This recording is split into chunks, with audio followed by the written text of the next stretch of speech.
अस्सलाम वालेकुम स्टूडेंट्स, उम्मीद करता हूं सब खैरियत से होंगे। आज हम बात करेंगे 11th chemistry first chapter basic concepts के हवाले से। आज का जो हमारा टॉपिक होगा that is about the molecule. What is the molecule? अगर मॉलिक्यूल की बात करते हैं तो first one that is the smallest unit of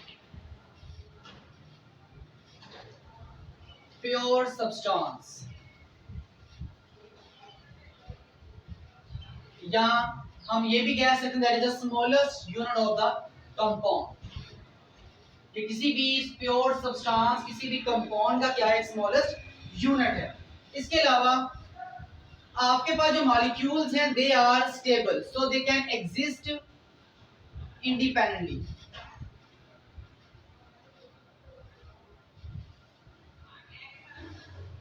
due to its stability, अपनी स्टेबिलिटी की वजह से ये आजादाना हालत में इंडिपेंडेंट फॉर्म में एग्जिस्ट कर सकते हैं। So these are about the molecules.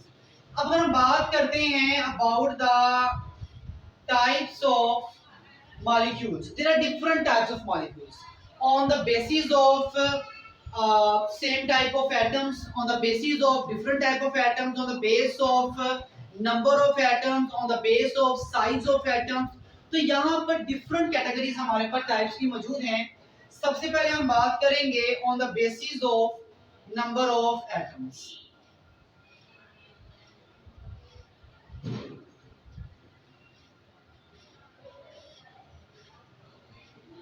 Number of atoms की बेस पर हमारे पास जो यहाँ पर first type of the molecule है that is the monoatomic molecule.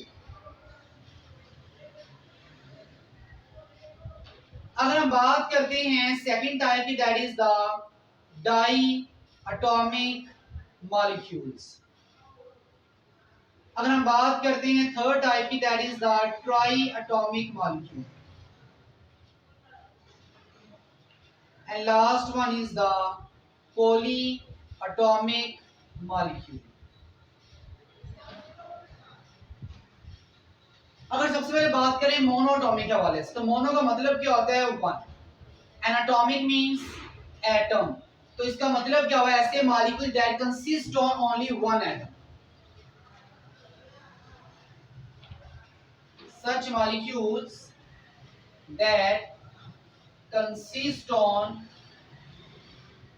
only one atom that is called the monatomic molecules। अब एग्जांपल्स की हम बात करते हैं तो एग्जांपल में हमारे पास क्या आएगा?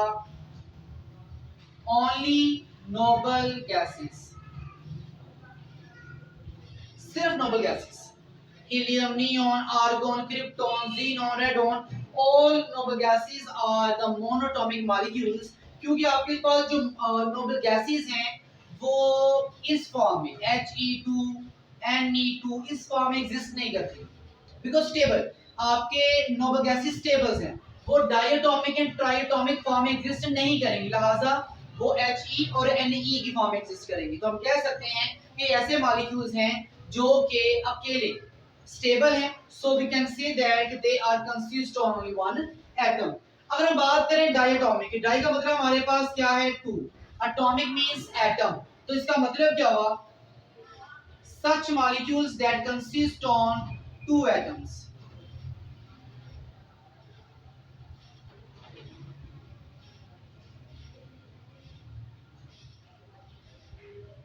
एग्जाम्पल की बात करें तो ऐसे मॉलिक्यूल जिनमें दो एटम्स हो वो हमारे पास हैं diatomic, such as H2, O2, Cl2 etcetera. अब अगर बात करें ट्राइटोमिक, ट्राई का मतलब हमारे पास क्या है? थ्री। तो triatomic molecule such molecule that contain three atoms, contain three atoms। Example हम डिस्कस करते हैं। एग्जाम्पल हमारे पास क्या होगी इसकी? Such as O3, H2O, CO2 etcetera. अभी में हमारे पास यहाँ तीन तीन एटम्स हैं। अब अगर बात करें पॉलीएटॉमिक, तो पॉली का मतलब हमारे पास क्या है? मैनी, एटॉमिक मींस एटम, तो पॉलीएटॉमिक मॉलिक्यूल्स फिर क्या होंगे? such molecules that contain many atoms.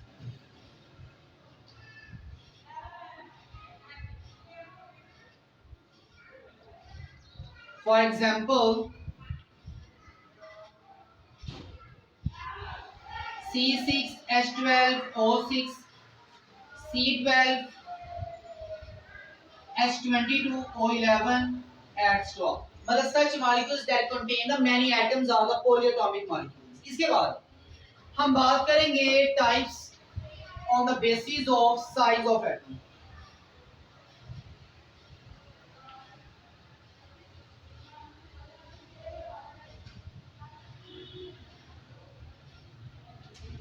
One is macromolecules and one is the micromolecules.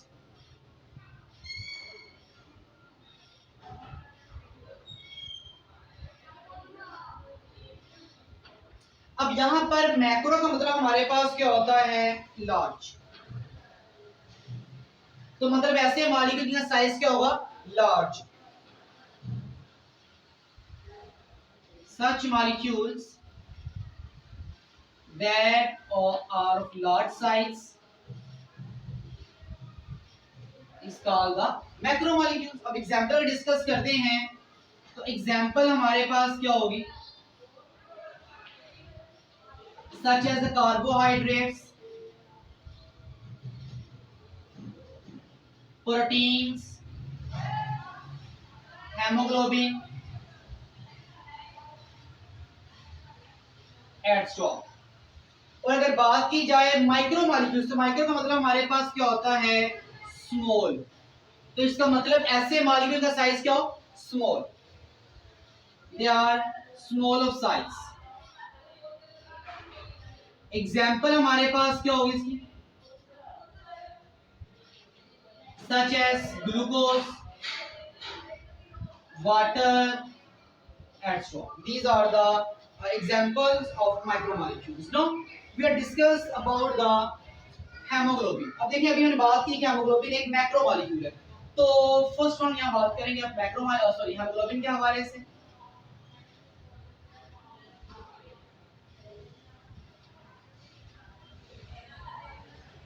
पहली बात तो ये कि हेमोग्लोबिन हमारे पास क्या है, that is the macro molecule.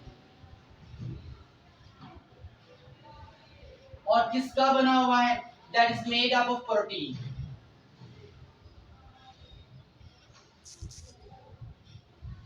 अब आपका हेमोग्लोबिन करता क्या, बेसिकली हेमोग्लोबिन फंक्शन होता है कि ये पूरी बॉडी में ऑक्सीजन को ट्रांसपोर्ट करता है from lungs by the help of blood. Blood के जरिए पूरे जिस्म में ऑक्सीजन को ट्रांसपोर्ट करने का काम किसका है, हेमोग्लोबिन का। जिसका फंक्शन हमारे पास क्या होगा, that is carry the oxygen from lungs to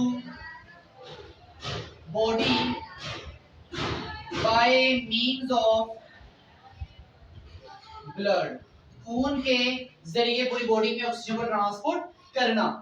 अब आपका जो हेमोग्लोबिन है that is made up by 10,000 atoms.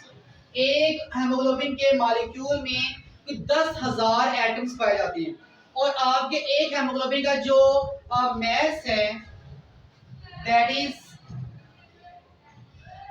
68,000 times heavier than one hydrogen atom, and that is about the hemoglobin। कि मैक्रोमोलिक्यूल है, प्रोटीन का बना हुआ है, काम क्या है इसका, पूरी बॉडी में ऑक्सीजन को ट्रांसपोर्ट करवाना।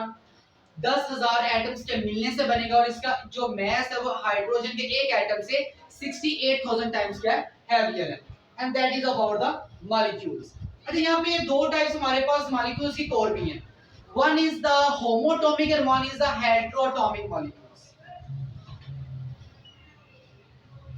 Types of the molecules on the basis of nature of atoms.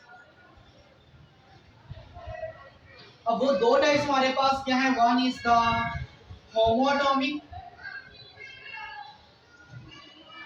molecule and one is the heteroatomic molecule।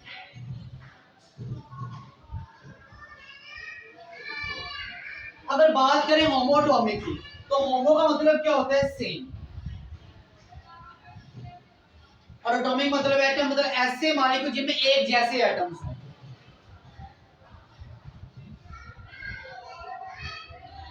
Such molecules that consist on same type of atoms, ऐसे मॉलिक्यूल जिनमें एक जैसे atoms पाए जाए, these are called the homatomic molecules. Examples हमारे पास क्या होंगे? Like H2O3 O2 etc. अब इनमें सेम टाइप ऑफ एटम्स है, सो these are the homatomic molecules.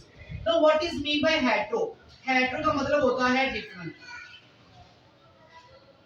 तो फिर हेटेरोटॉमिक मॉलिक्यूल्स क्या होंगे? ऐसे मॉलिक्यूल जिनमें एटम्स क्या हो? डिफरेंट टाइप्स के हो। तो consist on different type of atoms, that is called the heteroatomic molecules.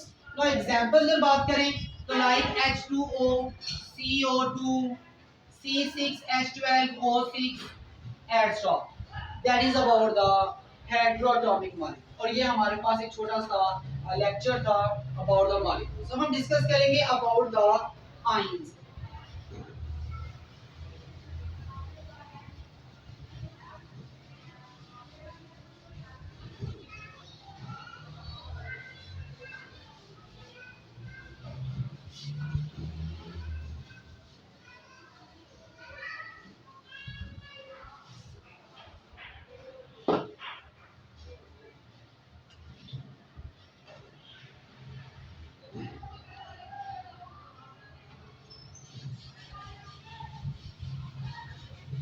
Know what's about ions? Ions के हमारे अगर बात की जाए तो आयंस क्या होते हैं? आयंस बेसिकली ऐसे एटम्स हैं which are carry the positive और नेगेटिव चार्ज। बेसिकली नॉर्मली अगर बात की जाए तो किसी भी एटम पर चार्ज नहीं होता, atom is a neutral species. लेकिन अगर किसी एटम पर पॉजिटिव नेगेटिव चार्ज आ जाता है तो उसको हम क्या नाम देंगे? This is called the ion. तो डिफाइन हम क्या करेंगे? Atom or group of atoms that carry positive or negative charge, that is called the ions, that is called the ions. No, अब हम बात करें टाइप्स की तो देखें हमारे पास यहाँ पे चार्जेस दो तरह के, यहाँ तो पॉजिटिव चार्ज, यहाँ पे नेगेटिव चार्ज। तो लिहाजा चार्जेस की बेस पर हमारे पास यहाँ दो टाइप्स हैं, one is the cation and one is the anion. अब अगर हम बात करें कैटाइन के हवाले से तो कैटाइन ऐसे एटम या ग्रुप ऑफ एटम्स होंगे जिन पे कौन सा चार्ज होगा? Positive charge. तो same define, atom or group of atoms that carry positive charge, that is called cations. अगर बात करें एनाइन की तो इसके बारे में क्या कहेंगे? Such atoms or group of atoms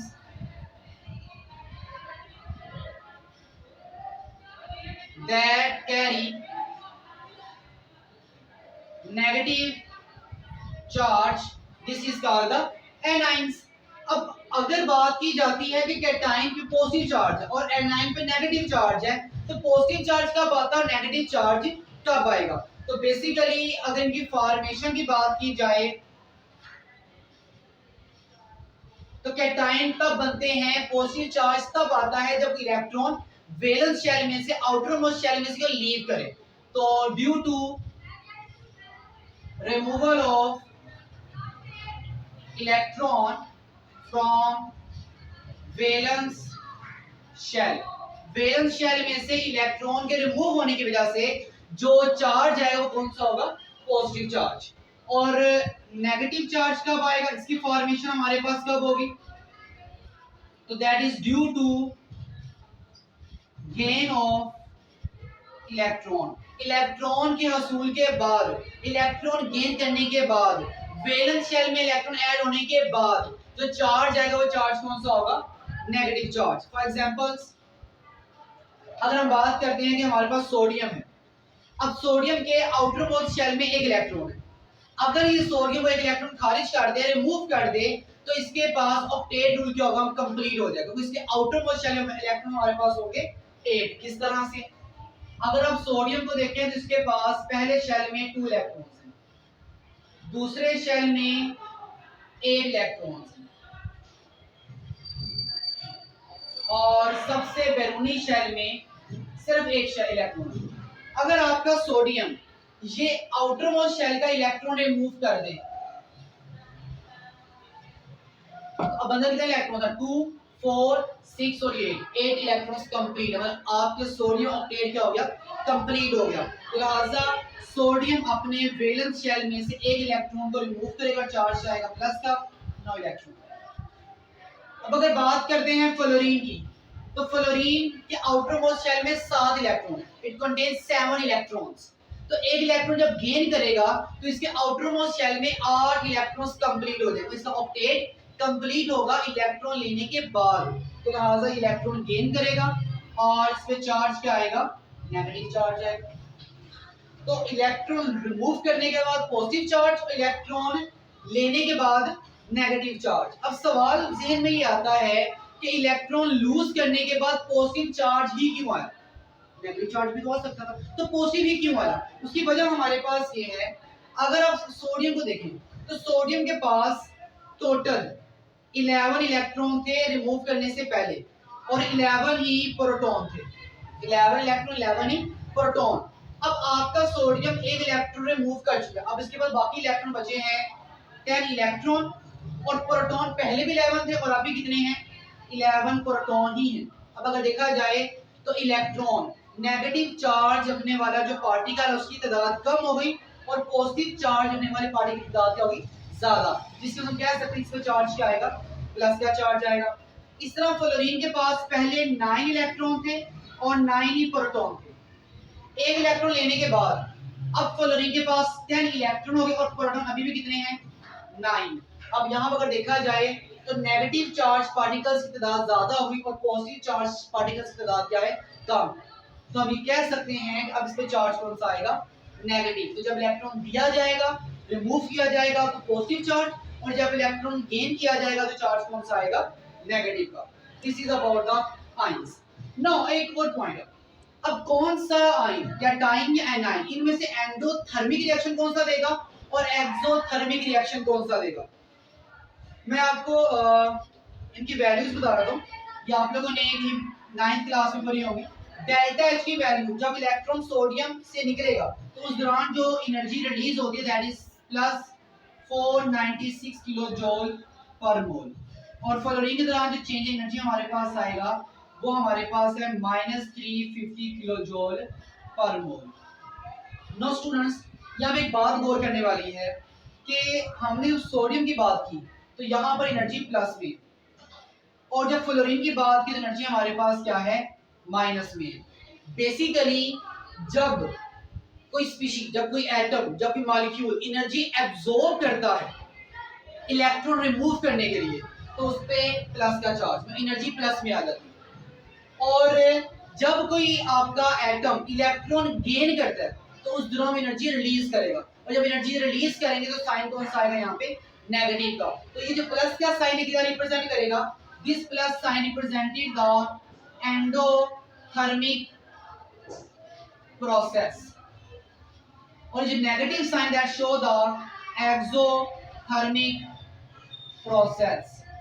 endothermic process क्या होते हैं, the process in which heat is absorbed.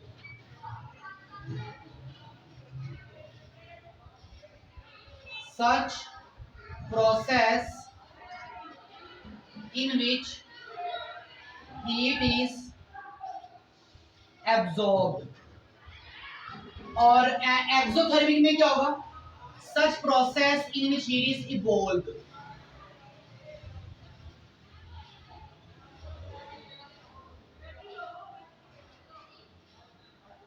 Evolve कह रहे हैं, एग्जिट कह रहे हैं, रिमूव कह रहे हैं, ठीक है। तो जब एनर्जी अब्सॉर्ब करेंगे तो एंडोथर्मिक, और जब इवोल्व करेंगे तो एक्सोथर्मिक। एंडोथर्मिक को रिप्रेजेंट करते हैं प्लस के साइन से और एक्सोथर्मिक को रिप्रेजेंट करते हैं नेगेटिव के साइन से। अब इसका मतलब क्या होगा कि आपके पास जब सोडियम इलेक्ट्रॉन रिमूव करेगा, मतलब जब भी कोई भी एलिमेंट इलेक्ट्रॉन लूज करेगा, रिमूव करेगा, तो प्रोसेस कौन सा होगा? एंडोथर्मिक। और जब कोई मॉलिक्यूल एनर्जी गेन करेगा तो उसमें चाहे हमारे पास प्रोसेस कौन सा होगा? एक्सोथर्मिक। तो ये हमारे पास क्या कैटाइन और A9. And this is about the topic of ion. उम्मीद करता हूं पॉइंट्स क्लियर होंगे। अगर कोई प्रॉब्लम हो तो बता सकते हैं। Thank you.